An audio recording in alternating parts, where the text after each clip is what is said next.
Alizaliwa Machi 10 msimu mwaka 1997 huko Tunduru, Tanzania. Ana urefu wa mita 1.75. Nafasi yake uwanjani akicheza kama forward. Wako maforward wengi kuwahi kutokea kwenye ligi kuu ya NBC Premier League, lakini nilijaribu kutafuta kumfananisha na huyu mwamba nikakosa kabisa. Je, unamjua ni nani? Na unataka kumjua kiundani zaidi? Basi kaa kwa kutulia. Iwe kwa Mkapa iwe Chamazi, mwamba huyu anakichafua vyema kabisa. Ukitaka kumjua kiundani zaidi, wahi uwanja wa Benjamin Mkapa dakika 5 kabla ya mechi kuanza. Simu yako weka kindege, huku ukiwa umeagiza kinywaji baridi, macho yako ukiwa umeyatazama mbele, huku ukiwa umekunja na kumwangalia forward huyu jinsi anavyofanya maajabu kule mbele. Sio tu magoli ya kufunga na mguu, hata yale ya vichwa kama anaipigaga MK14 Medi Kagere, mwamba huyu anayapiga vyema kabisa. Alibahatika kucheza vilabu mbalimbali kama vile Majimaji, Mbeya City, Njombe Mji, Azam FC, Polisi Tanzania, Young Africans, Geita Gold, hata timu ya taifa ya Tanzania.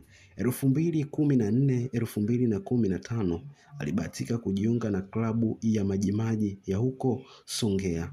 Na katika klabu hiyo alidumu ndani ya msimu mmoja tu, na baadaye kuachana na klabu hiyo baada ya kufanya vizuri katika klabu ya Majimaji. Vilabu mbalimbali vilitaka kuinasa saini yake. Hatimaye msimu mwaka 2016, 2017 Mbeya City ikahitaji saini yake na hatimaye wakaipata. Pia katika klabu ya Mbeya City, baada ya kusajiliwa kutoka Majimaji, mwamba huyu alidumu ndani ya msimu mmoja tu, akaonesha kiwango bora katika timu ya Mbeya City.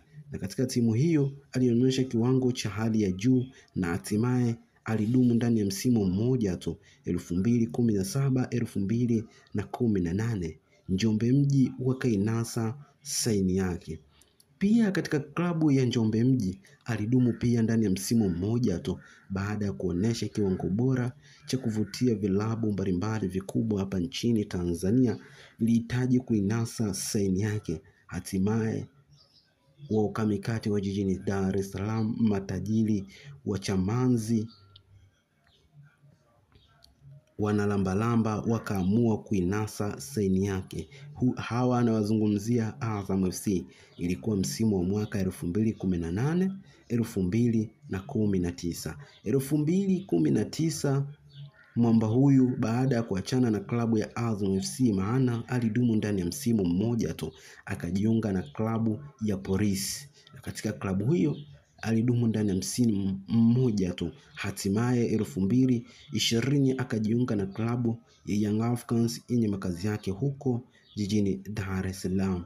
Baada ya kuonesha kiwango bora na cha kuvutia katika klabu hiyo, hakubahatika kukaa sana. Alikaa ndani ya misimu kadhaa, na hatimaye mwamba huyu inasemekana alishawahi pia kucheza katika klabu ya Geita Gold. Sio kinyonge, mwamba huyu aliwahi kucheza katika timu ya taifa, yani nilizungumzia timu ya taifa ya Tanzania kuanzia kwa mara ya kwanza msimu wa mwaka 2019, akikadiriwa kucheza mechi 9 huku akiingia nyavuni mara 2. Kila lenye mwanzo alikosi kuwa na mwisho. Langu jina ni Razak Mkuruma. Hii ni Simulizi Dhahiri TV. Usisahau kulike, kushare, kucomment na kusubscribe ili kuwa wa kwanza kujipatia nyakala mbalimbali za wachezaji, lakini pia na taarifa nyingi zaidi.